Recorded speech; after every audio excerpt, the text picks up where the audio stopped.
बिस्मिल्लाहिर्रहमानिर्रहीम। अस्सलाम वालेकुम रहमतुल्लाहि व बरकातुहू। उम्मीद करता हूँ कि आप सब लोग बखैर रफ़ियत होंगे। ठीक है जी आप लोग। अच्छा, हमारी डिस्कशन ऑडिट के बारे में स्टार्ट हुई थी। आई होप सो कि आप लोगों ने जो चीज़ें डिस्कस की थी उनके बारे में कुछ थोड़ा बहुत अंडरस्टैंडिंग लेके आए होंगे चीज़ों की। कौन सी बुक यूज़ करेंगे हम? हाई की। पास पेपर की प्रैक्टिस कहाँ कहाँ से की जाएगी? ACCA, CFAP और कैफेट और ICW। शेयर होल्डर्स क्या डायरेक्टली बिजनेस को मैनेज करते हैं? कौन मैनेज करता है जी बिजनेस को? बोर्ड ऑफ डायरेक्टर्स मैनेज करते हैं। बोर्ड ऑफ डायरेक्टर्स के नीचे कौन होता है जी? CEO के नीचे कौन होता है जी? डिपार्टमेंट्स होते हैं। गुड। अकाउंट्स बनाना किसकी जिम्मेदारी होती है?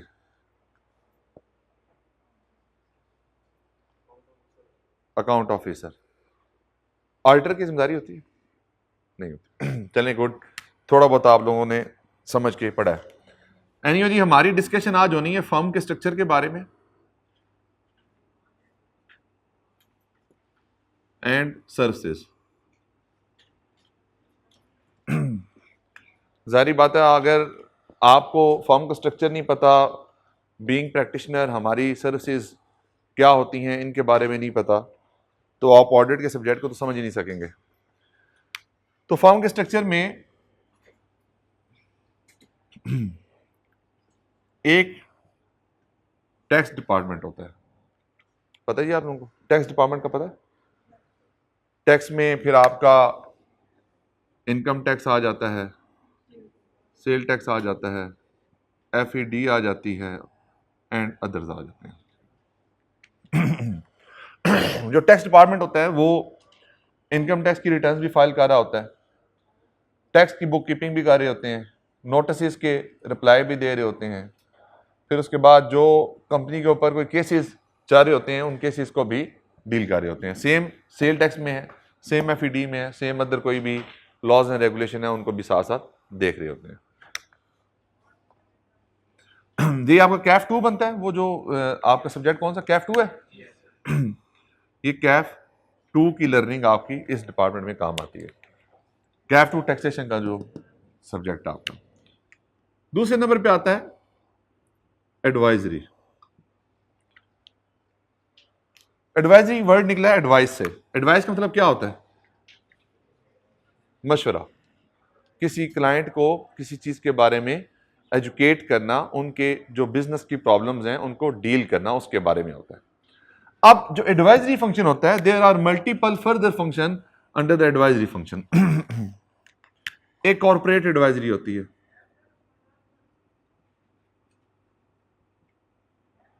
कॉर्पोरेट एडवाइजरी से मुराद क्या है? कंपनी इनकॉर्पोरेट करके देनी है आपने डायरेक्टर्स कलेक्शन करवा के देने हैं, AGM कंडक्ट करा के देनी है, कंपनी के जो फॉर्म्स होते हैं फॉर्म 29 फॉर्म ए वो फाइल करके देने हैं आपने।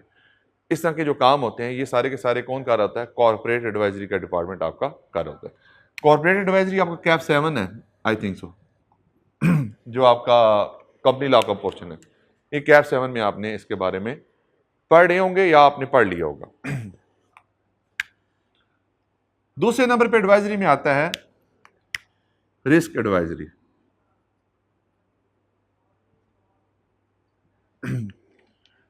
जो रिस्क है ना, रिस्क का मतलब क्या होता है? रिस्क खतरा। गुड। हर कंपनी के कोई ना कोई रिस्क होते हैं। रिस्क क्या होते हैं? कंपनी अगर अपने बिजनेस के ऑब्जेक्टिव्स को अचीव नहीं कर पाएगी तो वो कंपनी के अंदर जाके बिजनेस का रिस्क क्रिएट करते हैं।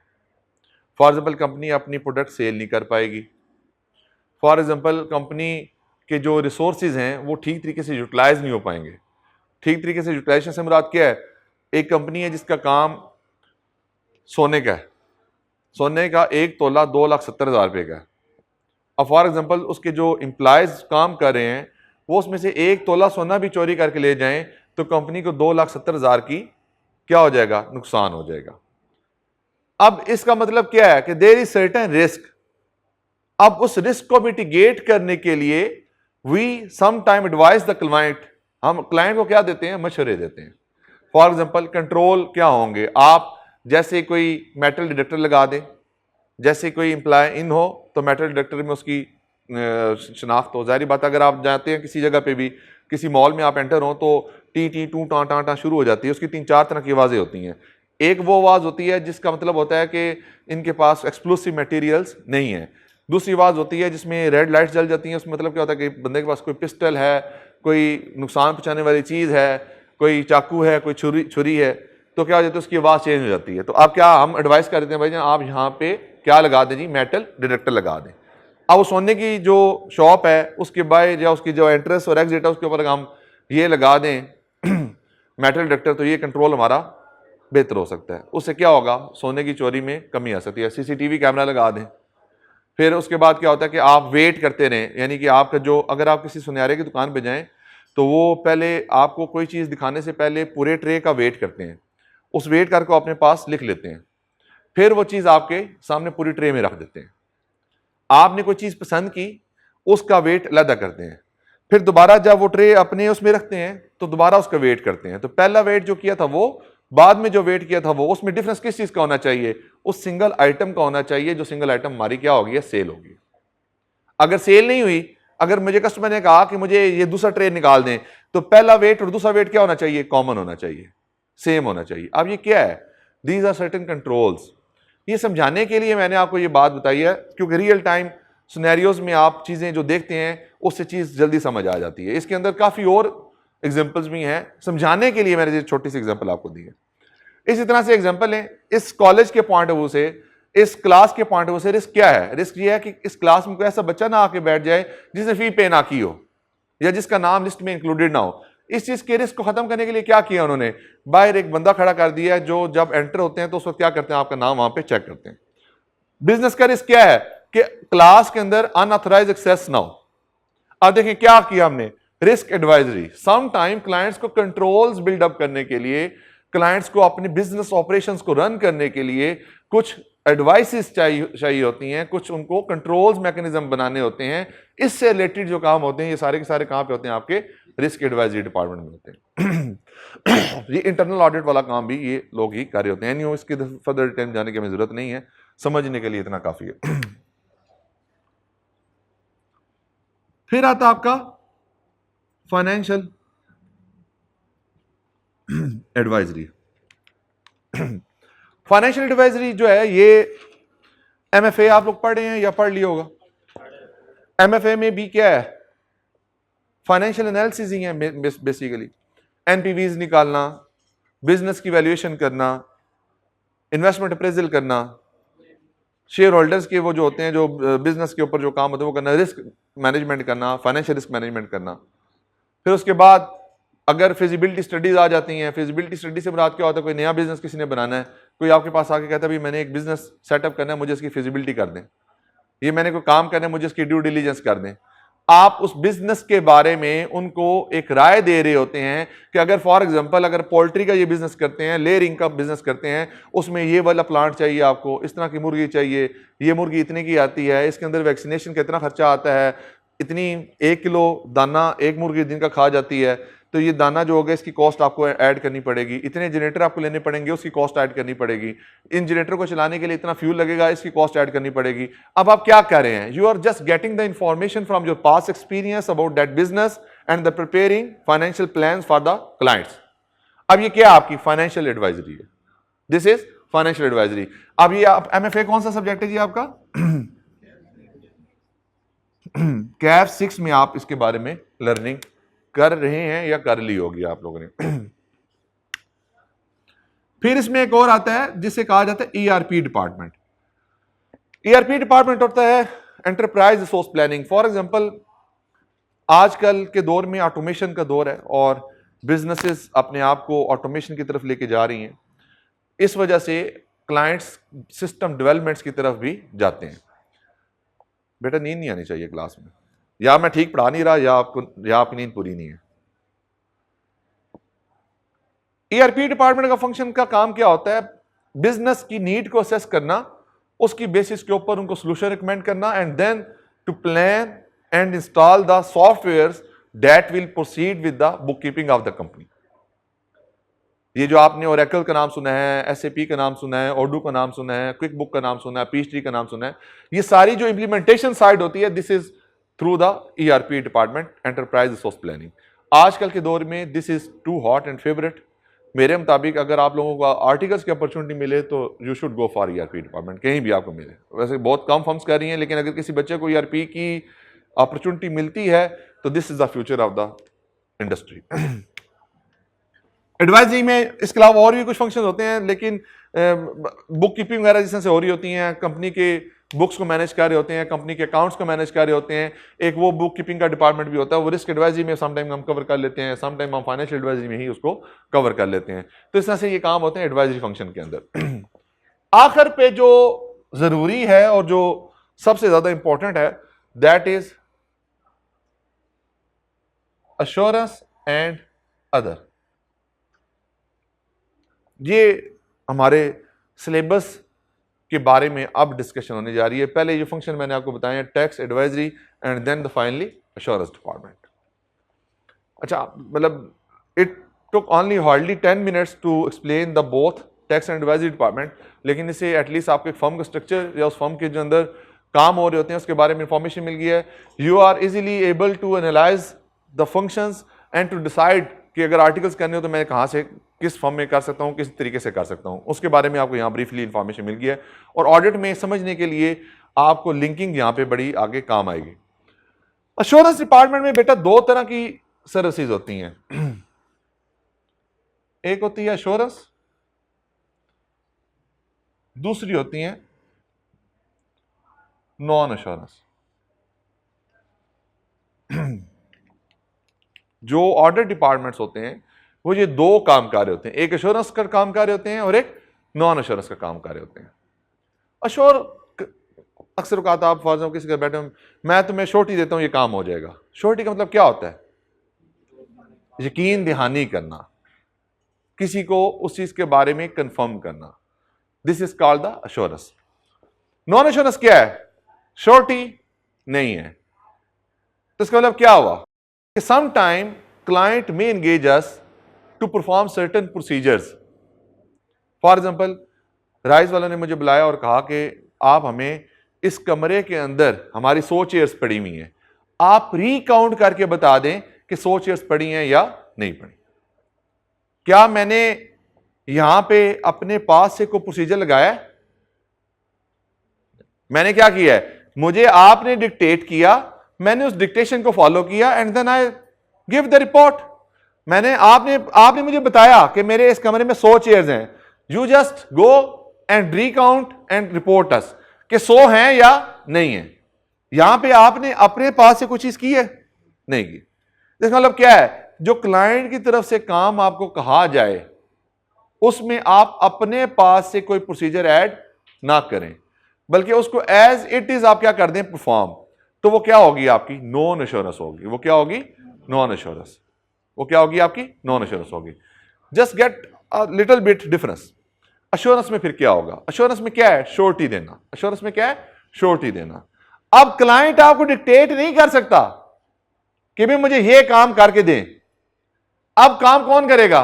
ऑडिटर करेगा। काम कौन करेगा? ऑडिटर करेगा। प्रोसीजर कौन डिजाइन करेगा? ऑडिटर। नॉन एश्योरेंस में क्या हमने प्रोसीजर डिजाइन किए थे? नहीं। किसने डिजाइन किए थे?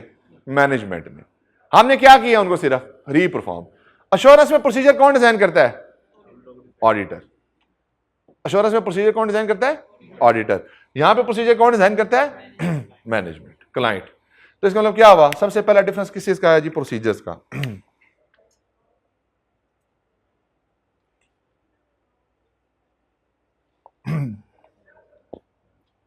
क्लाइंट। अच्छा, अब इसका मतलब क्या हुआ कि सबसे पहले हम नॉन एश्योरेंस को समझ लेते हैं। नॉन एश्योरेंस में दो तरह की सर्विसेज होती हैं आपकी। कितनी सर्विसेज होती हैं? दो तरह की। एक है जी एग्रीड अपॉन, और दूसरा है जी आपका कंपाइलेशन।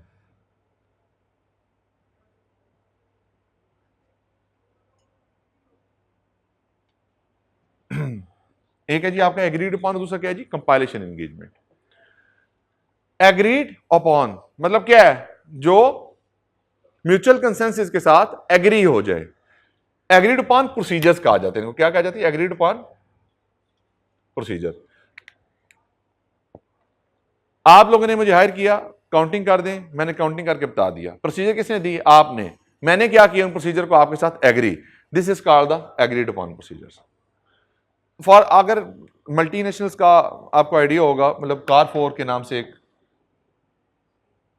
है, मतलब जिस हाइपरस्टार पुराना नाम था इनका। फॉर एग्जांपल कार4 है, चलो कार4 नहीं, कोई एमएनसी ले लें, XYZ एमएनसी है। जितनी एमएनसी मैकडोनल्ड्स है, KFC हैं, यहां पे ये काम कर रहे हैं, करते हैं ना काम। अब इसके बदले में जो नाम हम यूज कर रहे हैं, ये कंपनियां क्या पे करती हैं अपनी पेरेंट्स को, रॉयल्टी। क्या पे करती हैं, रॉयल्टी। आप कहते हैं ना कि इसराइली प्रोडक्ट को छोड़ दें, क्यों छोड़ दें, हम तो लोग कहते हैं सारा पैसा तो इधर ही होता है। अगर आप किसी से कहें ना कि पेप्सी छोड़ दें, तो कहेगा कि पेप्सी क्यों छोड़ूं, सारी फैक्ट्री इधर लगी हुई है, रेवेन्यू उनका इधर है, टैक्स वो इधर पे करते हैं, लोग उनके इधर काम करते हैं, तो हम उनको क्यों, मतलब क्यों हम उनको छोड़ दें। उसके पीछे रीजन है, कोई भी इंटरनेशनल ब्रांड जो पाकिस्तान में काम कर रहा है, वो इंटरनेशनल ब्रांड जब पाकिस्तान में उसको नाम दे रहा है, तो they require certain royalty against those name. For example अगर यहाँ पे KFC काम कर रहा है, तो KFC की जितनी ब्रांचें हैं वो अपनी सेल के ऊपर एक स्पेसिफिक परसेंटेज KFC होल्डिंग को देंगी। और KFC होल्डिंग कहां पे है, जिस मुल्क के अंदर वो रजिस्टर्ड है। जहां पे फॉर एग्जांपल अगर अमेरिका में रजिस्टर्ड है तो अमेरिका को पेमेंट हो रही होगी वो, अगर वो इसराइल में रजिस्टर्ड है तो इसराइल को पेमेंट हो रही होगी, अगर वो इंडोनेशिया में अपना उसका मेन बिजनेस है तो इंडोनेशिया में पेमेंट हो रही होगी। तो उसके अगेंस्ट क्या पे होती है, रॉयल्टी पे होती है। अब जो रॉयल्टी पे की जाती है उसके ऊपर स्टेट बैंक कहता है ऑडिटर से आप एक एग्रीड अपॉन प्रोसीजर की रिपोर्ट लेके आए। एग्रीड अपॉन प्रोसीजर की रिपोर्ट क्या होती है, एग्रीड अपॉन प्रोसीजर की रिपोर्ट ये होती है कि भाई इस कंपनी के रेवेन्यू जो रिपोर्ट किया है for the purpose of calculation of royalty, उसको सिस्टम के जो इंफॉर्मेशन है उससे कंपेयर करके बताएं कि जो जिस अमाउंट के ऊपर रॉयल्टी क्लेम की गई है वो अमाउंट और जो सिस्टम के अंदर अमाउंट रिपोर्टेड है वो दोनों के आपस में रिकंसाइल्ड है। ये एक प्रोसीजर है। दूसरा प्रोसीजर होता है जो रॉयल्टी का रेट है, फॉर एग्जांपल जो भी रेट है, 2% है, 3% है, 4% है, वो उनके रॉयल्टी के एग्रीमेंट से मैच करके देखें कि वो मैच होता है या नहीं होता। और तीसरा प्रोसीजर ये होता है कि जो आपकी रॉयल्टी का रेट है उसको सेल की अमाउंट से मल्टीप्लाई करें और वहां से जो रॉयल्टी की फिगर निकली है उसकी अर्थमेटिकल एक्यूरेसी को टेस्ट करके बताएं कि वो अर्थमेटिकली एक्यूरेट है या नहीं है। अब ये तीन प्रोसीजर हैं। क्या बीइंग कंसल्टेंट मैंने अपने पास कोई प्रोसीजर ऐड किया है? नहीं। मुझे किसने कहा ये तीन प्रोसीजर परफॉर्म करने के लिए? स्टेट बैंक ने किसको कहा? क्लाइंट को। तो क्लाइंट ने किसको कहा? मुझे। क्या मैंने अपने पास से कोई प्रोसीजर ऐड किया है? मुझे किसने डिक्टेट किया है? क्लाइंट ने। तो ये क्या बन जाएगा आपका? ये रॉयल्टी की कैलकुलेशन क्या बन जाएगी? रॉयल्टी कैलकुलेशन बन जाएगी आपकी एग्रीड अपॉन प्रोसीजर। यानी कि जो क्लाइंट ने आपको काम कह दिया करने के लिए, you just perform those procedure and report the client accordingly. Clear होगी बात? दूसरे नंबर पे compilation engagement. This is also the non assurance engagement. Non assurance मुराद क्या है? We are not giving any surety, we just performing the work given by the client. Compilation का मतलब क्या है? कंपाइल करना, इकट्ठा करना। फाइनेंशियल स्टेटमेंट जो बनते हैं ये किस तरह से बनते हैं? कल मैंने आपको प्रोसीजर एक छोटा सा बताया था। सेल डे बुक बनती है, डे बुक्स होती हैं, उनके रिकॉर्ड को जनरल वोचर के थ्रू GL में पोस्ट किया जाता है, GL से ट्रायल बनता है, ट्रायल की बेस के ऊपर फाइनेंशियल्स बनते हैं। अब फॉर एग्जांपल कंपनी ने पूरा साल बुक कीपिंग अपनी की हुई है, उन्होंने जनरल एंट्रियां पास की हुई हैं, उनके GL अपडेटेड हैं, उनके ट्रायल बैलेंस अपडेटेड हैं, but they don't have any expertise to prepare the financial statement on the basis of IFRS। उनके पास एक्सपर्टीज नहीं है कि वो IFRS बेस्ड फाइनेंशियल स्टेटमेंट्स को बना सकें। इस चीज के लिए उन्होंने कंसल्टेंट को हायर किया और कहा ये हमारा ट्रायल बैलेंस है, ये हमारी प्रोवाइडेड इंफॉर्मेशन है, इसकी बेस के ऊपर आप हमें फाइनेंशियल स्टेटमेंट्स बना के दे दें।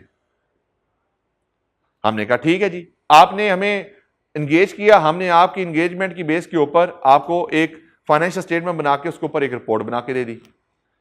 अब फाइनेंशियल स्टेटमेंट्स अगर हमने बना के दिए हैं, क्या इसका मतलब ये है कि हमने ऑडिट भी किया है? नहीं।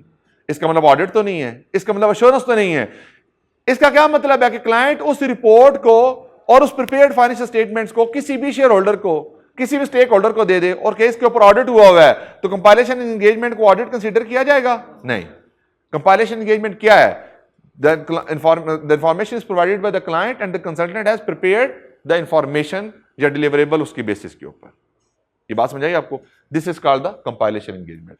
So there are two type of services in the non-assurance engagement. One is agreed upon procedures and the second is compilation engagement. Compilation engagement क्या है? Financial statements को prepare करना on the basis of trial balance and the information provided by the client. और agreed upon procedures क्या है कि client के साथ आपके कोई प्रोसीजर एग्री हुए हैं, you have just perform those procedures and give the report accordingly to that procedure extent only. जो प्रोसीजर एग्री हुए उनके ऊपर परफॉर्मेंस करके आपने क्लाइंट को क्या कर दिया? एक रिपोर्ट दे दी। This will be called the agreed upon procedure. So ये दो काम क्या होते हैं? ये आपके नॉन एश्योरेंस होते हैं। फॉर एग्जाम्पल पेपर में अगर सवाल आ जाए कि what are the non assurance engagements, तो आप बताएं, आप सिंपल छोटी सी डेफिनेशन बताएंगे और उसमें दो सर्विसेज के बारे में लिख देंगे। जितने नंबर होंगे आपको उतने नंबर मिल जाएंगे। अब आते हैं एश्योरेंस एंगेजमेंट के ऊपर। एश्योरेंस का मतलब क्या है? श्योरिटी देना। एश्योरेंस का मतलब क्या है? श्योरिटी देना। यहां प्रोसीजर्स ऑडिटर डिजाइन करता है, मैनेजमेंट का कोई तलक वास्ता नहीं होता। मैनेजमेंट हमें डिक्टेट नहीं कर सकती, मैनेजमेंट हमें इन्फ्लुएंस नहीं कर सकती, मैनेजमेंट अपने मतलब हमें यह नहीं कह सकती कि मैंने आपको इंफॉर्मेशन नहीं देनी। जो चीज मुझे चाहिए, क्योंकि प्रोसीजर मैंने डिजाइन करने हैं, जो चीज मुझे चाहिए, जिस तरीके से चाहिए, क्लाइंट ने वो चीज मुझे देनी है। अब एश्योरेंस के अंदर आपके पास तीन तरह की एश्योरेंस आती हैं। कितनी तरह की एश्योरेंस आती हैं जी? तीन तरह की। एक होती है एब्सोल्यूट, दूसरी एश्योरेंस होती है रीजनेबल, और तीसरे नंबर पे आती है लिमिटेड। हम ना वर्ड्स के साथ चलेंगे। एब्सोल्यूट का मतलब क्या है? 100%। एब्सोल्यूट का मतलब क्या है? 100%। रीजनेबल का मतलब क्या है? Not 100% but less than 100%। और लिमिटेड क्या है? थोड़ी सी, थोड़ी सी, थोड़ी सी ज्यादा और सारी। तो ये तीन तरह की एश्योरेंस होती हैं। एश्योरेंस में एब्सोल्यूट एश्योरेंस होती है, रीजनेबल एश्योरेंस होती है और लिमिटेड होती है। अब आप लोगों ने खुद सोचना है, फाइनेंशियल स्टेटमेंट्स जो क्लाइंट ने बनाए, जो क्लाइंट ने बनाए, कितने दिन में बनाए? पूरे साल में बनाए। Very good. पूरे साल में क्यों बनाए? डे वन से उसकी एंट्रियां चल रही हैं, डे वन से उसकी बुक्स मेंटेन हो रही हैं। पूरा एक साल लगा है उसकी बुक्स को मैनेज करने के लिए। पूरा एक साल लग गया क्लाइंट को अपनी बुक्स को मैनेज करने के लिए। ऑडिटर के पास कितने दिन होते हैं? कितने दिन में एजीएम करनी होती है जी? एजीएम कितने दिन में करनी होती है जी? 120 days. 120 days from the end of the reporting period. इसमें से 20 डेज माइनस 21 डेज माइनस कर दें एजीएम के नोटिस के। एजीएम का नोटिस भी तो होगा ना, उसमें तो ऑडिट नहीं होगा, उससे पहले ऑडिट कंप्लीट होगा। 7 डेज आपके होंगे डायरेक्टर्स के, जो बोर्ड ऑफ डायरेक्टर की मीटिंग होगी उसके नोटिस के। डायरेक्टर की जो मीटिंग होती है उसके लिए एटलीस्ट 7 डेज का नोटिस होता है ना।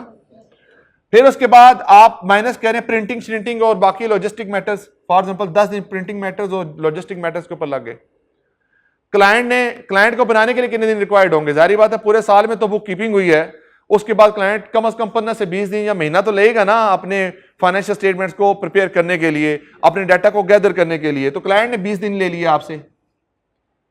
अच्छा, उसके बाद जारी बात है जब अकाउंट्स बनने के बाद अकाउंट्स का रिव्यू का प्रोसेस भी होना है, बाकी काम भी होना है, मैनेजमेंट ने उसको रिव्यू करना है, तो मैनेजमेंट 5 दिन फर्दर ले लिए रिव्यू के लिए।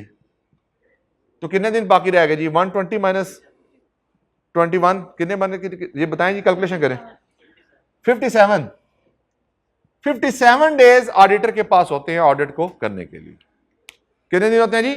2 मंथ्स कह लें आप, एवरेज 2 मंथ्स होते हैं आपको अपने ऑडिट को कंप्लीट करने के लिए, अगर 120 डेज के बाद ही क्या हो? एजीएम हो। अब कई ऐसी सिचुएशन होती हैं जिसमें क्लाइंट्स कहते हैं नहीं, एजीएम की डेट हम अपनी अर्ली रखेंगे या हम अपने रिजल्ट जल्दी अनाउंस करेंगे। क्यों जल्दी अनाउंस करेंगे? कंपनी लिस्टेड है जी, हमने उसके रिजल्ट को जल्दी अनाउंस करना है। उस केस में क्लाइंट समटाइम कहता है मुझे तो 20 दिन में रिपोर्ट चाहिए, मुझे तो 30 दिन में रिपोर्ट चाहिए। तो इफेक्टिवली ऑडिटर के पास कितने दिन है? आप एवरेज 2 मंथ्स कर लें। जिस बुक्स के लिए क्लाइंट को 14 मंथ्स लगे हैं, 12 महीने साल के और 2 महीने ऊपर, क्या मैं उसका 57 डेज में 100% ऑडिट कर सकता हूं? क्या मैं 100% टेस्टिंग कर सकता हूं? नहीं कर सकता ना। अब मुझे एक चीज बताएं, अगर मैंने 100% टेस्टिंग ही नहीं की तो क्या मैं एब्सोल्यूट एश्योरेंस दे सकता हूं? अल्टीमेटली मुझे क्या करना पड़ेगा? लेस देन 100% के ऊपर जाके टेस्टिंग करनी पड़ेगी। लेस देन 100% से मुराद क्या है? फॉर एग्जांपल 100 है, उसमें से मैं 20 ट्रांसलेट टेस्ट कर लूं, तो मैंने क्या किया? मैंने तो सैंपल पे काम किया है, मैंने 100% तो काम नहीं किया। जब मैं 100% ही नहीं काम कर रहा तो मैं एब्सोल्यूट एश्योरेंस किस तरह से दे सकता हूं? अच्छा मुझे बताएं अकाउंटिंग एस्टिमेट्स क्या होते हैं? एस्टिमेट क्या होता है जी? एस्टिमेट वर्ड से मुराद क्या है? एस्टिमेट, अंदाजा।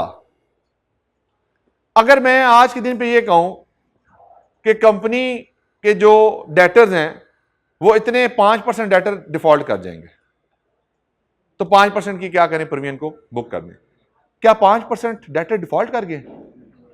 हो सकता है 20% कर जाएं, हो सकता है 30% कर जाएं, हो सकता है एक भी ना करे, लेकिन मेरे फाइनेंशियल स्टेटमेंट की कैप्शन में क्या आ रहा है? 5% की प्रोविजन आ रही है।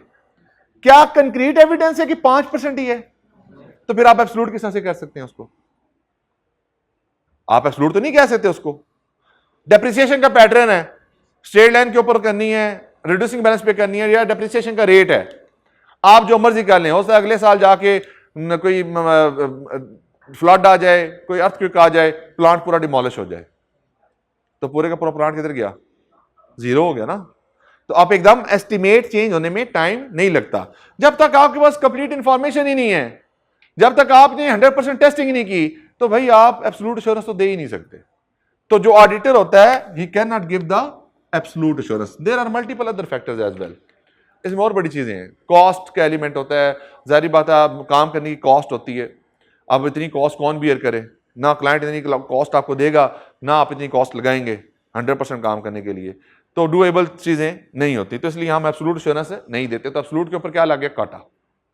पीछे बच कितनी की है एश्योरेंस? 2, रीजनेबल और लिमिटेड। अब लिमिटेड, पहले लिमिटेड को डिस्कस करें। लिमिटेड से मुराद क्या है? थोड़ी सी,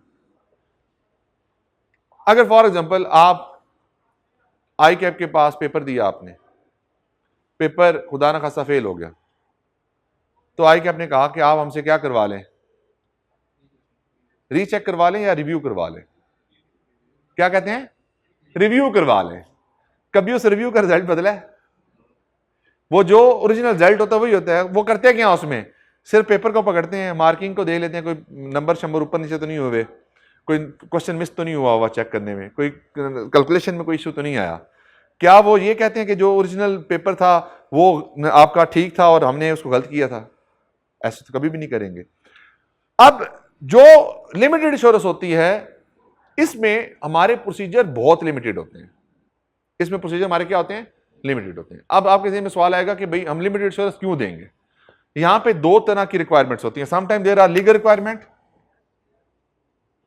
sometime there are legal requirement जिसकी वजह से आपको लिमिटेड एश्योरेंस करवानी पड़ती है। समटाइम एंटिटी के इंटरनल पर्पस के लिए होते हैं। समटाइम क्या होता है जी? आपका लीगल रिक्वायरमेंट है। फॉर एग्जांपल अगर कोई कंपनी लिस्टेड है, कंपनी क्या है जी? लिस्टेड है, तो उसने सेकंड क्वार्टर, आपको पता है कंपनी लिस्टेड कंपनी होती है।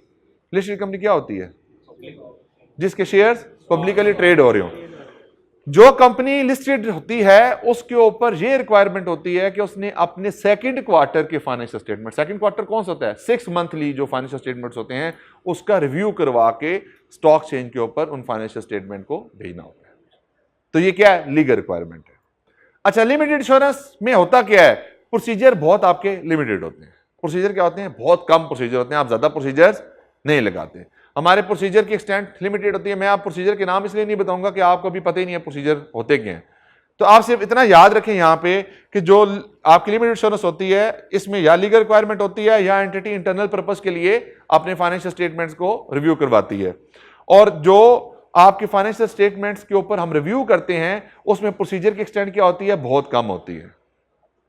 और इसमें हम कुछ काम करते ही नहीं है। फॉर एग्जाम्पल हम टेस्ट, वही बात है, फिर वो एक्स्ट्रा हो जाएगा। एनीवे कुछ प्रोसीजर हम लगाते ही नहीं है, जो लगाते हैं वो बड़ी थोड़ी मिकदार में लगाते हैं, इसलिए इसको क्या कहा जाता है? लिमिटेड एश्योरेंस कहा जाता है। इसका दूसरा नाम है नेगेटिव एश्योरेंस। इसका दूसरा नाम क्या है?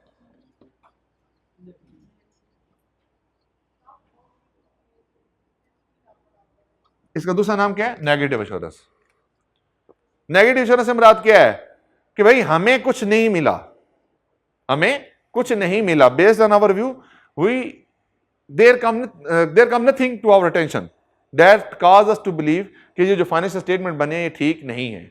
निगेट करने की फॉर्म में, निगेट करने या निगेट से मुराद क्या होता है? फॉर एग्जांपल मैं आया, मुझे कहा गया जी कि आप क्लास में इंस्पेक्शन करें और जर्नल ओवरव्यू लेके आएं, जो क्लास में बच्चे बैठे हैं वो ठीक लग रहे हैं, कोई मसला मसाइल तो नहीं है, लिस्ट और बाकी इंफॉर्मेशन के साथ बेशक कंपेयर ना करें, बस ओवरऑल आप एक रिव्यू करके आ जाएं। मैं क्लास में आता हूं, मैं ऑब्जर्वेशन करता हूं, देखता हूं, देखकर बच्चों के चेहरे पढ़ता हूं, किसने फीस जमा कराई, किसने नहीं कराई, उसकी बेस पर चला जाता हूं। मैं कहता हूं जी मुझे लग रहा है कोई ऐसा बच्चा नहीं है जिसकी फीस का मसला हो। ये क्या है? एक आया, थोड़े से प्रोसीजर लगाए, उसकी बेस के ऊपर जाके कहा। मैं क्या कहूंगा जाके मैनेजमेंट को? Based on my visit to the class मुझे कोई ऐसा बच्चा नहीं नजर आया जिसने फीस जमा ना कराई हो। मैंने उनके डॉक्यूमेंट्स को रिव्यू नहीं किया, मैंने उनके जो एडमिट कार्ड्स हैं या उनके जो पास जो एंट्री कार्ड है मैंने उसको रिव्यू नहीं किया, मैंने लिस्टों के साथ उनका नाम कंपेयर नहीं किया। लेकिन बेस्ड ऑन माय ऑब्जर्वेशन, जो जर्नल ऑब्जर्वेशन होती है उसकी बेस पे मुझे नहीं लगता कि क्लास में कोई ऐसा बच्चा बैठा है जिसने फीस जमा ना कराई हो। ये क्या बन गया आपकी? लिमिटेड। नेगेटिव, निगेट कर रहा हूं, मेरी इंटेंशन में कोई चीज है नहीं आई। अगर इसी की जगह रीजनेबल एश्योरेंस होती तो मैं क्या कहता? मैं क्लास में आता, मैं कहता जी हाँ जी आपका नाम क्या है, आप अपना कार्ड दिखाएं, आपका नाम क्या है, आप अपना कार्ड दिखाएं, आपका नाम क्या है, आप अपना कार्ड दिखाएं। इनके आप सबका स्टूडेंट कार्ड लेता, मेरे पास एक लिस्ट होती, मैं स्टूडेंट कार्ड में से नाम पढ़ता, लिस्ट में नाम पढ़ता, स्टूडेंट कार्ड के ऊपर शक्ल देखता, इनकी शक्ल देखता, तो मैं कहता हाँ ठीक है ये बच्चा यही है जिसकी ये वाली ड्यूज हैं, पे हुए हैं, लिस्ट में भी इसका नाम आ रहा है, ये ओके है। फिर उसके बाद मैं कहता कि दूसरे बच्चे के पास, तीसरे बच्चे के पास 100% नहीं कर सकता था, मैंने क्लास में से 10-12 बच्चों को चेक किया, उसकी बेस के ऊपर मैंने जाके मैनेजमेंट को कह दिया कि भाई जो क्लास में बच्चे बैठे हैं उनकी फीस पेड है, उसमें कोई ऐसा बच्चा नहीं है, based on our procedure performed. अब यहां पे मेरी क्या होगा? बेस्ड ऑन माय विजिट और based on our audit of the class कोई बच्चा हमें नहीं मिला जिसने फीस जमा ना कराई हो, based on the sample, based on the sample. अब अगर फाइनेंशियल स्टेटमेंट की बात की जाए, क्योंकि मैं समझाने के लिए था, फाइनेंशियल स्टेटमेंट में बात करते हैं। यहां फाइनेंशियल स्टेटमेंट में रीजनेबल एश्योरेंस है और फाइनेंशियल स्टेटमेंट की लिमिटेड एश्योरेंस है। यहां पे हम क्या कहेंगे? फाइनेंशियल स्टेटमेंट गिव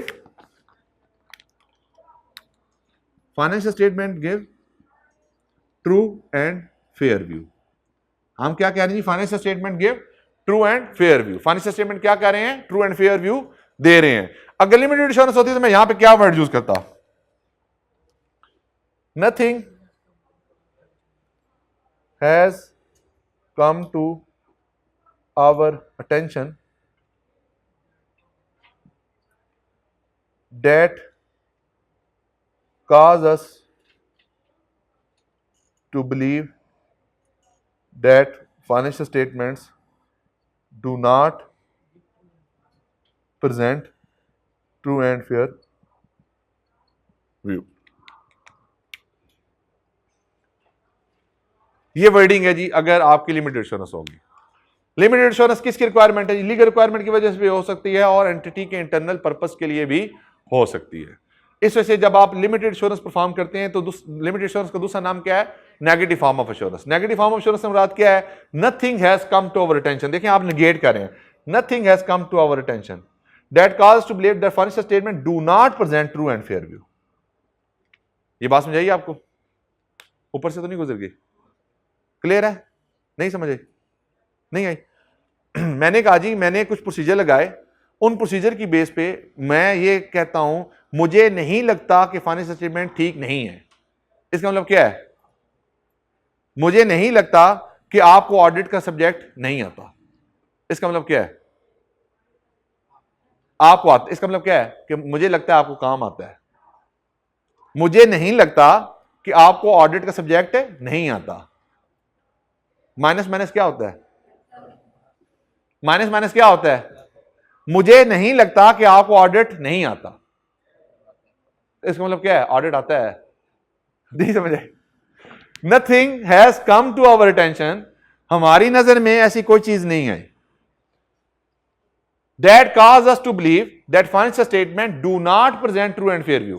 हमारी नजर में कोई ऐसी चीज नहीं आई जिसकी बेस पे हम ये कह सकें कि फाइनेंशियल स्टेटमेंट ठीक है नहीं है। ठीक है, हमारी नजर में कोई, मेरी नजर में कोई ऐसी चीज नहीं आई कि आपको ये चीज समझ ना आई हो। इसका मतलब क्या है? कि आपको चीज समझ आ गई। ठीक है, तो ये नेगेट फॉर्म में होता है, इसलिए इसको क्या कहा जाता है? नेगेटिव फॉर्म ऑफ एश्योरेंस कहा जाता है। इसको क्या कहा जाता है? Negative form of assurance. इसका दूसरा अगर आपने याद रखना है तो माइनस माइनस प्लस कर ले, मनफी मनफी जमा। ठीक है जी, ये रट्टा है, रट्टा वैसे लगाने की जरूरत नहीं है। रीजनेबल में क्या है? Financial statement give true and fair view. Financial statement क्या है जी? ट्रू एंड फेयर व्यू दे रहे हैं। अब यहां पे प्रोसीजर क्या होगा? एक्सटेंसिव।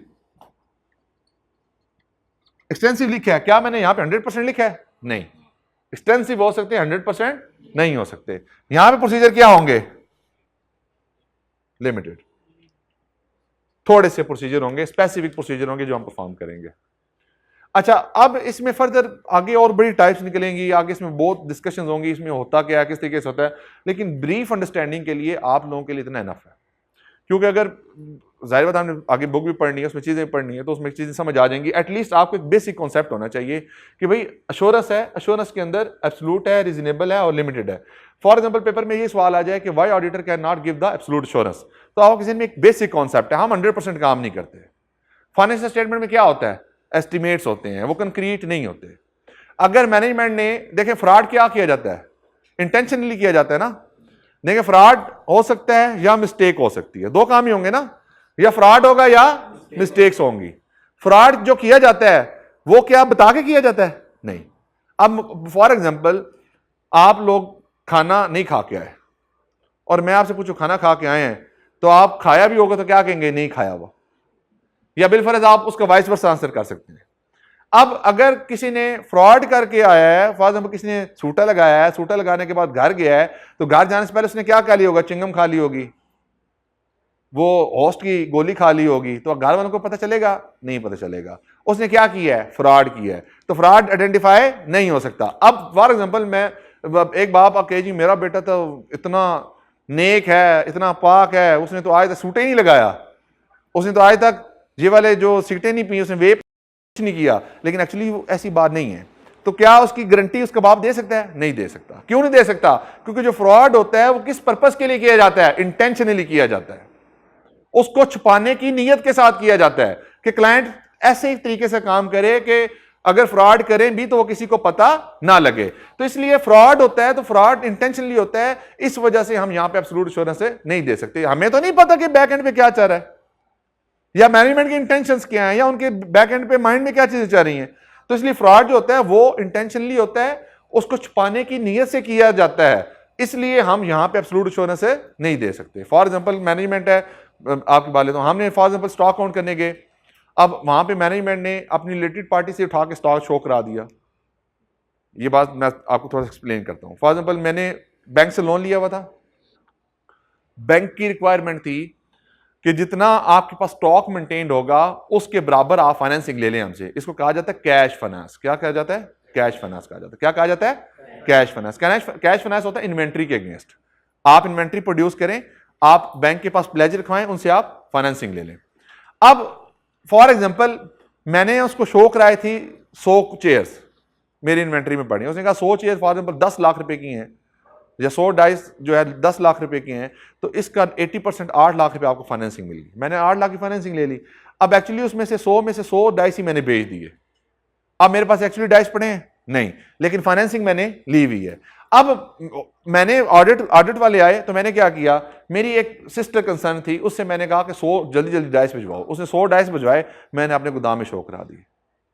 क्या एक्चुअली मेरे पास इन्वेंट्री पड़ी है? नहीं, लेकिन मैंने बुक्स में क्या करा दी है? Show for the timing to secure the financing arrangement. आप क्या बैंकर को पता है कि इन्वेंट्री किसकी है? नहीं। ऑडिटर को पता है इन्वेंट्री किसकी है? नहीं। एक्चुअली तो इन्वेंट्री बिक चुकी है। अब देखिए ये इसका मकसद क्या था? एक अनफेवरेबल एडवांटेज लेना। तो फ्रॉड किया जाता है नियत के साथ। तो जो चीज नियत के साथ खराब हो जाए उसको ऑडिटर आइडेंटिफाई नहीं कर सकता। जब ऑडिटर आइडेंटिफाई नहीं कर सकता तो ऑडिटर एब्सोल्यूट एश्योरेंस भी नहीं दे सकता। ये बात समझाइए आपको। कितनी बातें होगी, 100% काम नहीं करते, सैंपल पे करते हैं। फ्रॉड इंटेंशनली किया जाता है, उसके बारे में हमें इंफॉर्मेशन नहीं होती, इसलिए हम एब्सोल्यूट एश्योरेंस नहीं दे सकते। एस्टिमेट्स होते हैं फाइनेंशियल स्टेटमेंट के अंदर, जिसकी बेस के ऊपर हम ये नहीं कह सकते कि ये एज इट इज ही बातें होंगी, उससे ज्यादा भी हो सकता है, उससे कम भी हो सकता है। इसके अलावा और भी बातें फिर वो एक्स्ट्रा हो जाएंगी, अभी इस लेवल पे इनफ है। फिर उसके बाद दूसरे नंबर पे हमने क्या डिस्कस किया है, रीजनेबल एश्योरेंस। रीजनेबल एश्योरेंस में क्या होता है कि 100% तो नहीं होती, लेकिन एक रीजनेबल हद तक आप कह सकते हैं कि financial statement true and fair view दे रहे हैं। यहां पे जो प्रोसीजर होते हैं एक्सटेंसिव होते हैं, यहां पे काम ज्यादा किया जाता है, 100% नहीं किया जाता। उसकी बेस के ऊपर हम कहते हैं कि financial statement give the true and fair view. इसको कहा जाता है पॉजिटिव फॉर्म ऑफ एश्योरेंस। दूसरा नाम क्या है जी इसका, पॉजिटिव फॉर्म ऑफ एश्योरेंस। तीसरे नंबर पे हमने कहा लिमिटेड एश्योरेंस। लिमिटेड में दूसरा नाम क्या है, नेगेटिव फॉर्म ऑफ एश्योरेंस। इसमें प्रोसीजर क्या होते हैं, लिमिटेड होते हैं, कम होते हैं, ज्यादा प्रोसीजर नहीं होते। अब इसके अंदर आपकी जो नेगेटिव फॉर्म के अंदर आपकी ओपिनियन होती है, nothing has come to our attention that cause us to believe that financial statement do not present true and fair view. तो ये जनाब क्यों करवाया जाता है, या लीगल रिक्वायरमेंट होती है या मैनेजमेंट के अपने इंटरनल पर्पस के लिए किया जाता है। अब जो रीजनेबल एश्योरेंस है, इसकी रिक्वायरमेंट हर कंपनी के लिए, किसके लिए जी, हर कंपनी के लिए ऑडिट करने की रिक्वायरमेंट मौजूद है। हर कंपनी ने अपना ऑडिट करवाना है, हर कंपनी ने अपना ऑडिट करवाना है, चाहे कंपनी का पेड अप कैपिटल कम है, चाहे कंपनी का पेड अप कैपिटल ज्यादा है, कंपनी ने अपना ऑडिट जरूर करवाना है, रीजनेबल एश्योरेंस जरूर करवानी है। हाँ, यहां पे फर्क सिर्फ इतना आता है कि वो कंपनी जिनका शेयर कैपिटल 1 मिलियन से कम हो, उनको एससीसीपी के साथ अपने अकाउंट्स फाइल करने की जरूरत नहीं होती, और जिनका कैपिटल 1 मिलियन से ज्यादा हो, उनको एससीसीपी के साथ अपने अकाउंट्स को फाइल करने की जरूरत होती है। इसलिए फिर वो कंपनीज जिनको अपने अकाउंट्स एससीसीपी के साथ फाइल करने की जरूरत नहीं होती, वो नॉर्मली अपना ऑडिट भी नहीं करवा रही होती। लेकिन जनरल परसेप्शन क्या है, जनरल इंफॉर्मेशन क्या है कि हर कंपनी ने अपना रीजनेबल एश्योरेंस और ऑडिट करवाना है। लिमिटेड एश्योरेंस लिस्टेड कंपनी ने करवाना है as per the law requirement, या कंपनी अपने इंटरनल पर्पस के लिए करवाना चाहे तो उसके लिए है, हर कंपनी के लिए लिमिटेड एश्योरेंस की जरूरत नहीं है। अब अगर हम सिलेबस की बाइफरकेशन करें कि हमारा सिलेबस जो है वो कितने परसेंट कहां पे और कितने परसेंट कहां पे है, तो 95% आपका सिलेबस रीजनेबल एश्योरेंस में है और 5% आपका जो सिलेबस है वो लिमिटेड एश्योरेंस के अंदर है। ये जितना हमने पढ़ लिया लिमिटेड में, इतने ही आपके सिलेबस में पार्ट भी है। लेकिन बेटा बात पर क्या देखें, उन चीजों को बेशक ना समझें। ये जो मैंने बातें एश्योरेंस की है ना, non assurance engagement assurance, assurance में फिर आपकी जो क्या कहते हैं एब्सोल्यूट, रीजनेबल और लिमिटेड, फिर नॉन एश्योरेंस में एग्रीड अपॉन प्रोसीजर और कंपाइलेशन एंगेजमेंट। जो कॉन्सेप्ट मैंने आपको दिए हैं विद एग्जांपल्स, इनको आपने भूलना नहीं है। हमारे सिलेबस का पार्ट ये और ये मिला के, नॉन एश्योरेंस और लिमिटेड एश्योरेंस मिला के 5% है, रीजनेबल एश्योरेंस हमारा 95% है, एब्सोल्यूट एश्योरेंस हम देते ही नहीं है। क्लियर होगी बात जी, यहां तक इशू किससे को गई। ये एक फॉर्म का स्ट्रक्चर होता है जिसमें ये सारे काम होते हैं। इसमें और भी काफी चीजें हैं, लेकिन आपके लेवल पे इनफ है इतनी चीजें। वो फिर इसमें आती हैं एश्योरेंस के अंदर, फिर आगे फर्दर टाइप्स बनती हैं। कुछ आपकी बनती हैं हिस्टोरिकल फाइनेंशियल इंफॉर्मेशन, कुछ बनती हैं other than historical financial information. लेकिन क्योंकि हमारे सिलेबस का पार्ट नहीं है तो इसलिए हमें बताने की जरूरत भी नहीं है। तो आपके लिए जो एश्योरेंस है वो हिस्टोरिकल फाइनेंशियल इंफॉर्मेशन की है। किसकी जी, HFI का है, हिस्टोरिकल फाइनेंशियल इंफॉर्मेशन। हिस्टोरिकल देखें, आपने एक चीज नोट करनी है, कोई भी चीज का नाम होता है ना, उसमें उसका वर्ड मीनिंग मौजूद होता है। हिस्टोरिकल से मुराद क्या होता है, पास्ट। फाइनेंशियल इंफॉर्मेशन से मुराद क्या होता है, फाइनेंशियल स्टेटमेंट्स। जितनी भी फाइनेंशियल स्टेटमेंट होती है वो हिस्टोरिकल होती हैं। अगर एक अकाउंटिंग एंट्री पास कर दी हमने, जर्नल एंट्री पास कर दी है, तो पास्ट इवेंट हो गए। तो जो पास्ट इवेंट्स हुए हैं उनको जब कंपाइल किया जाता है तो क्या बन जाती है, फाइनेंशियल स्टेटमेंट्स। उन फाइनेंशियल स्टेटमेंट का ऑडिट क्या होता है, आपका एश्योरेंस एंगेजमेंट। उसके अंदर हमारी फिर रीजनेबल और लिमिटेड है, एब्सोल्यूट एश्योरेंस हमारी नहीं होती। इवन अगर हम 100% भी काम कर लें, बिलफर्ज अगर क्लाइंट कहे जी कि मेरे पास हैं ही 2 ट्रांजेक्शन, आप 2 को 100% वेरीफाई कर लें, तो मैं कहूंगा मुझे क्या पता कि आपने इसके अंदर कुछ ट्रांजेक्शन मिस कर दी हो, आपने कोई चीज दिखाई ना हो, या आपने कोई फ्रॉड किया हो। मैं तो उसके बारे में आइडेंटिफिकेशन नहीं कर सकता। जब मैं नहीं कर सकता तो मैं एब्सोल्यूट एश्योरेंस क्यों दूं। एब्सोल्यूट एश्योरेंस हम नहीं दे सकते, किसी सूरत में भी एब्सोल्यूट एश्योरेंस नहीं दी जाएगी, रीजनेबल और लिमिटेड दी जाएगी। ले जी, अब जरा थोड़ा क्वेश्चन करते हैं, आप लोगों को टेस्ट करते हैं कि कितना आप लोगों ने समझा जी। नॉन एश्योरेंस एंगेजमेंट में कितनी टाइप्स होती हैं, कौन कौन सी। कंपाइलेशन एंगेजमेंट, दूसरी होती है एग्रीड अपॉन प्रोसीजर। जी, कंपाइलेशन एंगेजमेंट क्या होती है, फाइनेंशियल स्टेटमेंट बना के देते हैं। अगर फाइनेंशियल स्टेटमेंट्स हमने बना के दिए हैं तो क्या इसका मतलब हमने ऑडिट भी किया है? नहीं। एग्रीड अपॉन प्रोसीजर्स क्या होते हैं?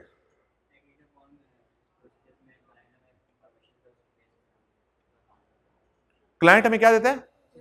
प्रोसीजर्स देता है, हम उस प्रोसीजर को परफॉर्म करके उसको एक रिपोर्ट दे देते हैं। Agreed upon procedure assurance engagement है, नॉन एश्योरेंस है। अच्छा जी,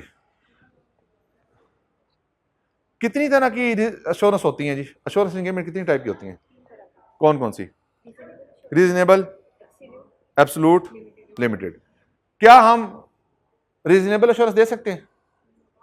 रीजनेबल एश्योरेंस देने की रिक्वायरमेंट किसके ऊपर है मिस, आप बताएं मिस? रीजनेबल एश्योरेंस की किस कंपनी को जरूरत होती है? हर किस्म की कंपनी को जरूरत होती है। रीजनेबल एश्योरेंस में और लिमिटेड एश्योरेंस में फर्क क्या है?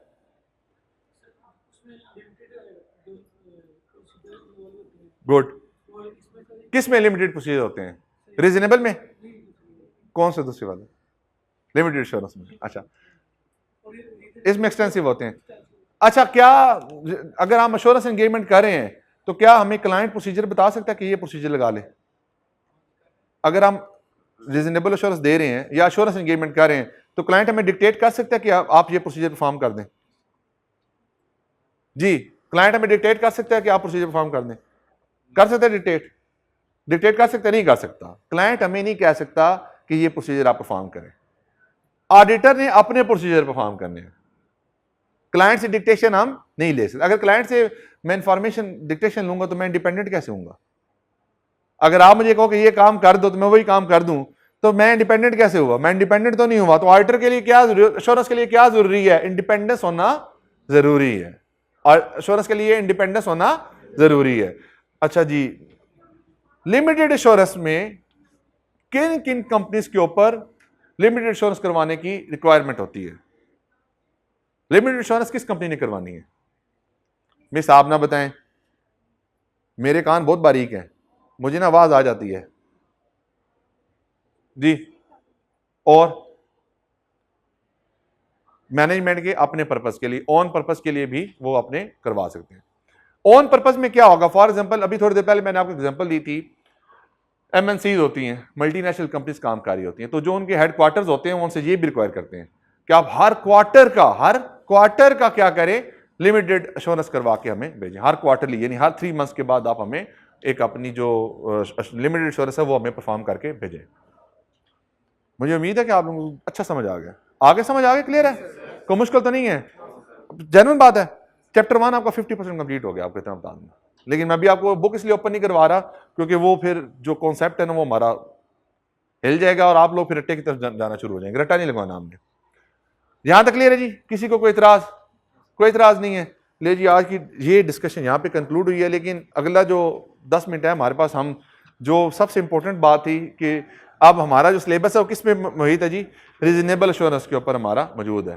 तो जो रीजनेबल एश्योरेंस है इसके जो स्टेप्स होते हैं ये क्या होते हैं, अब हमारी कोई 2-3 दिन इसके बारे में डिस्कशन चलेगी। उसके बाद फिर मैं आपको आपका ग्रेड भी बताऊंगा कि ग्रेड हमारी क्या है, हमारा सिलेबस क्या है, सिलेबस में टॉपिक्स कौन कौन से हैं, क्योंकि जब तक आपको ये स्टेप्स नहीं पता होंगे आप ब्लैंक है। इसलिए मैं कई इंफॉर्मेशन अभी विदहोल्ड करके बैठा हूँ, अभी मैं आपको सारी चीज़ें नहीं बता रहा। अभी मैं दूसरी क्लास थी तो दूसरी क्लास के मुताबिक मैंने आपको नॉलेज दी है, अभी इसके अंदर एडवांस चीज़ें आएंगी, लेकिन जब बेस बनी होगी तो एडवांस कुछ भी नहीं कहेंगे आपको इंशाल्लाह। मिटा दूं जी, ये ले लो, जल्दी करो, टाइम नहीं है, जल्दी जल्दी करो।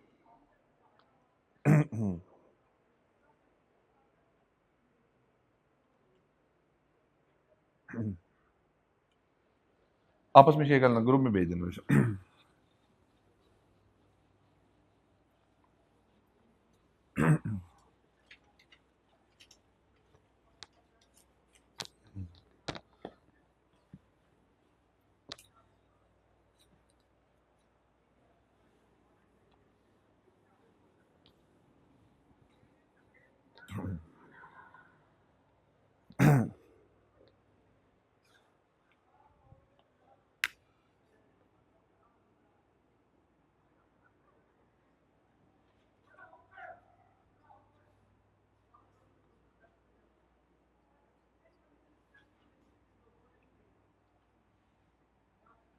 क्या लिखा जी,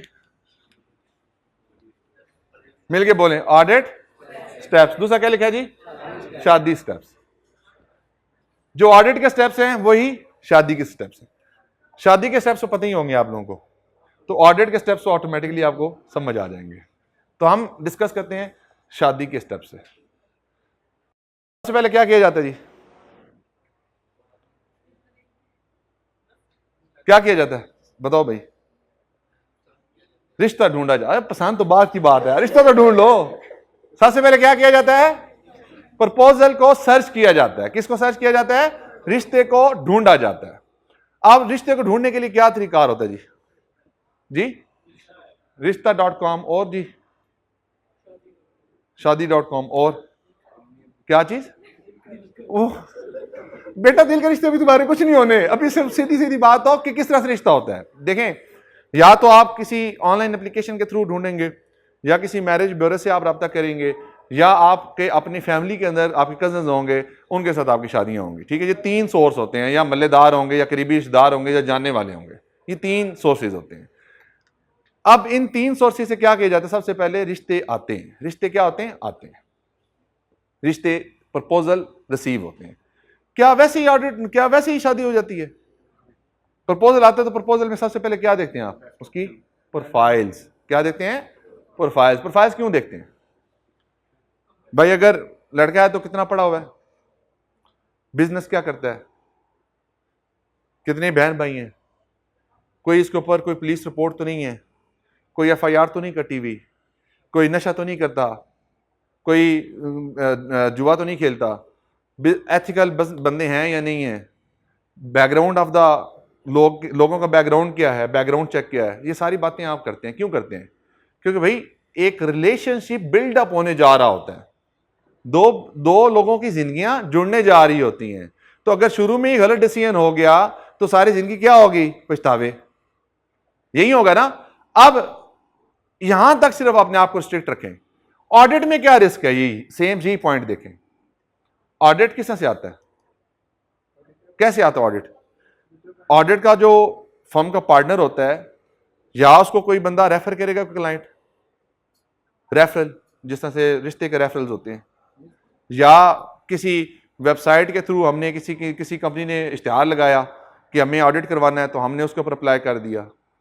या क्या होगा, या किसी के पर्सनल रिलेशनशिप्स हैं, मैं किसी क्लब में जाके गोल्फ खेलता हूं, मैं साइकिलिंग करता हूं, मैं किसी इवेंट्स में जाता हूं, ICAP के इवेंट्स में जाता हूं, वहां पे लोग आए, किसी ने मुझे कहा जी मेरी कंपनी है, आप उसको ऑडिट कर लें, तो मैं क्या कहूँगा ठीक है ऑडिट कर लेते हैं। तो प्रपोजल कहां से रिसीव हुआ मुझे? सेम उन्हीं तीन सोर्सेज से रिसीव हुआ जिन तीन सोर्सेज से हमें शादी के लिए प्रपोजल रिसीव हुए थे। अब जहां पे मैंने कहा शादी करने से पहले, रिश्ता करने से पहले आपने एक पूरी इन्वेस्टिगेशन की है, तो क्या ऑडिट में इन्वेस्टिगेशन की जरूरत है ये वाली करने की? रिस्क क्या है? कोई क्लाइंट जिसका बिजनेस ब्राइबरी का हो, कोई क्लाइंट जिसका बिजनेस अनएथिकल बिजनेस एक्टिविटी का हो, आप उसको ऑडिट कर लें तो कंपनी तो फंसेगी, ऑडिटर भी साथ क्या हो जाएगा, फंस जाएगा। तल्लक तो यहां पे भी है। अच्छा चलो जी, कंपनी का बिजनेस ठीक है, कंपनी के जो डायरेक्टरांस हैं वो गलत एक्टिविटीज में एंगेज हैं, उनके ऊपर FIR कटी हुई हैं, वो लोग एथिकल पर्सन नहीं है, वो लोग अनएथिकल हैं।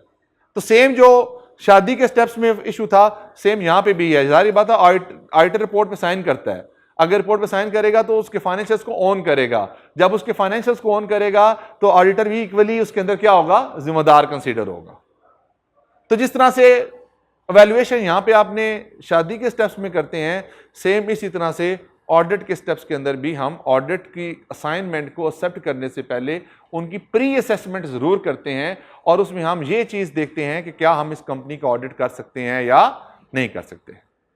अब यहां पे हम किन चीजों के बारे में देखेंगे? कंपनी के शेयर होल्डर्स के बारे में देखेंगे, कंपनी के डायरेक्टर्स के बारे में देखेंगे, कंपनी के बिजनेस एक्टिविटी के बारे में देखेंगे, कंपनी के ऊपर कोई केस शेस चाह रहा है या नहीं चाह रहा, उस चीजों के बारे में देखेंगे, ताकि हम अपनी इंफॉर्मेशन को कंप्लीट कर लें। रिश्ता आया, ऑडिट आया, दोनों की वैल्यूएशन हुई, दोनों की एक्सेप्टेंस हो गई। रिश्ता एक्सेप्टेड, ऑडिट क्लाइंट एक्सेप्टेड, पहला प्रोसीजर कंप्लीट हो गया। अब क्या होगा जी? एंगेजमेंट होगी। क्या होगी? एंगेजमेंट होगी। एंगेजमेंट क्या होती है जी? मंगनी करेंगे, फंक्शन करेंगे, अंगूठी एक्सचेंज होगी, अगर वो देखा जाए तो दुनियादारी में जो चाह रहा है। यहां पे किस तरह से ऑडिट एंगेजमेंट कंफर्म होगी? एक लेटर बनेगा। एक क्या बनेगा? लेटर बनेगा। उस लेटर का क्या नाम होता है? Engagement letter. उसको क्या कहा जाता है? एंगेजमेंट लेटर कहा जाता है। वो बनेगा। ऑडिट के स्टेप्स में ऑडिट की जो असाइनमेंट है उसको कंफर्म करने के लिए एंगेजमेंट लेटर बनता है।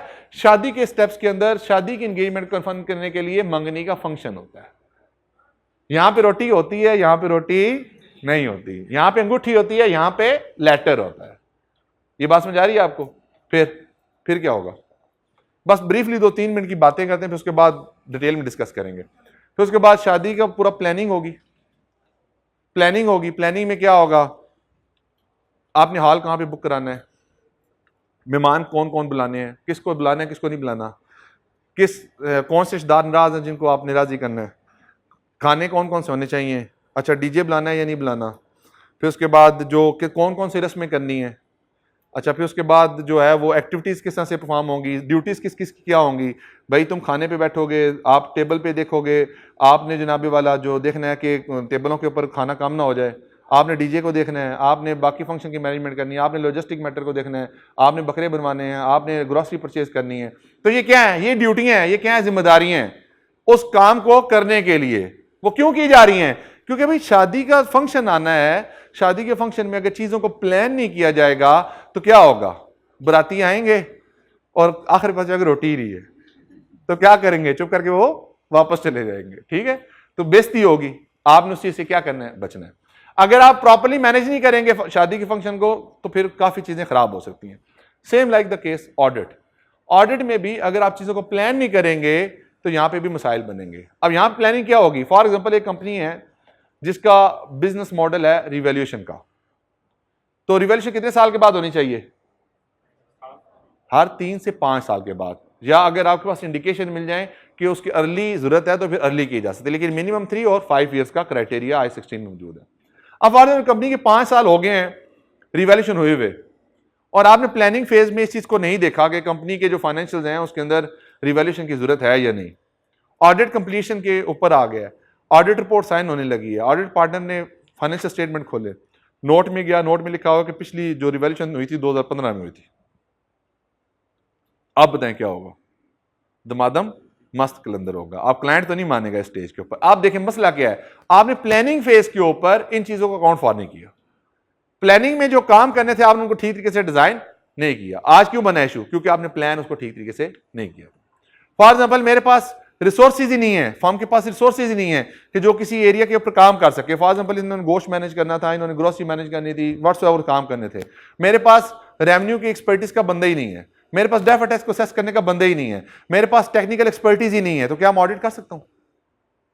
मैं ऑडिट ही नहीं कर सकता। तो these are the planning issues that has to be considered. फिर उसके बाद शादी का दिन आता है, actual performance of the event होती है, सारा कुछ होता है। आखिर पे क्या किया जाता है? निकाह नामे का पेपर साइन होता है। क्या होता है जी? निकाह नामे का पेपर साइन होता है। इसी तरह से ऑडिट में जब सारा कुछ हो जाता है, एक्चुअल प्रोसीजर परफॉर्म कर लिया जाता है, उसके बाद क्या होता है? ऑडिट रिपोर्ट का साइनिंग सेरेमनी होती है। ऑडिट रिपोर्ट की साइनिंग सेरेमनी होती है। उसमें किस की सेरेमनी है? निकाह पेपर की सेरेमनी है साइनिंग की। यहां पे किस चीज की सेरेमनी है? ऑडिट रिपोर्ट की साइनिंग सेरेमनी है। डिफरेंस क्या है? वहां पे 2 लोग साइन करते हैं, लड़का और लड़की। यहां पे कौन साइन करेगा? सिर्फ लड़का या लड़की एक करेगा। अगर ऑडिट पार्टनर लड़की हुई तो लड़की साइन करेगी, अगर ऑडिट पार्टनर लड़का हो तो लड़का साइन करेगा। एक बंदे के सिग्नेचर होते हैं। अच्छा, फिर उसके बाद क्या होता है? आपने शादी का फंक्शन हो गया, उसके बाद फिर प्लेटें पूरी कराओ, गिलास पूरे कराओ, जो कनाते लगी हैं उनको उतरवाओ, जो काम करने वाले हैं वो करो। इस तरह से ऑडिट के अंदर भी हमारे पोस्ट ऑडिट भी कुछ इश्यूज होते हैं जिनको हमें देखना होता है। आपने सब्सिक्वेंट इवेंट्स के बारे में आपने पढ़ा होगा, पढ़ लिया आप लोगों ने? नहीं पढ़ा। IAS 10 है, अकाउंटिंग स्टैंडर्ड 10, जो आपका FAR 2 में है, उसमें सब्सिक्वेंट इवेंट्स के बारे में बात होती है कि सब्सिक्वेंट इवेंट्स क्या होते हैं। तो सब्सिक्वेंट इवेंट वो होते हैं जो फाइनेंशियल स्टेटमेंट की डेट के बाद होते हैं, वो फिर एडजस्टिंग है या नॉन एडजस्टिंग, उनके बारे में डिस्कशन होती है। Same like the case audit के स्टेप में भी हमें वो चीज़ों को देखना होता है। शादी के स्टेप में प्लेटें पूरी करनी है, बाकी काम पूरे करने हैं। यहाँ पे क्या है? यहाँ पे आपने अपनी पोस्ट बैलेंस शीट आइटम्स को कंसीडर करना है कि आप ऑडिट के स्टेप्स में उनको किस तरीके से कंसीडर करेंगे।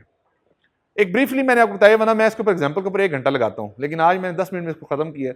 अब कल इंशाल्लाह हम ऑडिट के स्टेप्स के अंदर ब्रीफली सारे स्टेप्स को डिस्कस करेंगे, जो हमारा पूरा सिलेबस है। अगर ऑडिट के स्टेप्स आपको ठीक तरीके से समझ आ गए, फिर आप जो चीज पढ़ रहे होंगे क्लास में, आप लोगों को इंशाल्लाह पूरे क्लास में कहीं मसला नहीं होगा कि हम ये चीज क्यों पढ़ रहे हैं। असल में सबसे बड़ा मसला क्या होता है समझने का, हम कोई चीज क्यों कर रहे हैं, वो क्यों वाला जो क्वेश्चन है वो खत्म हो जाएगा जब हम ऑडिट के स्टेप्स को पढ़ लेंगे। यहां पे 5 स्टेप्स हैं टोटल जी, वो 5 स्टेप्स इंशाल्लाह हम कल अपनी क्लास में डिस्कस करेंगे। ये 2 से 3 क्लासें हमारी इस पे लगनी है, तो जिससे हमारा पूरा सिलेबस इंशाल्लाह कवर हो जाएगा। Any question?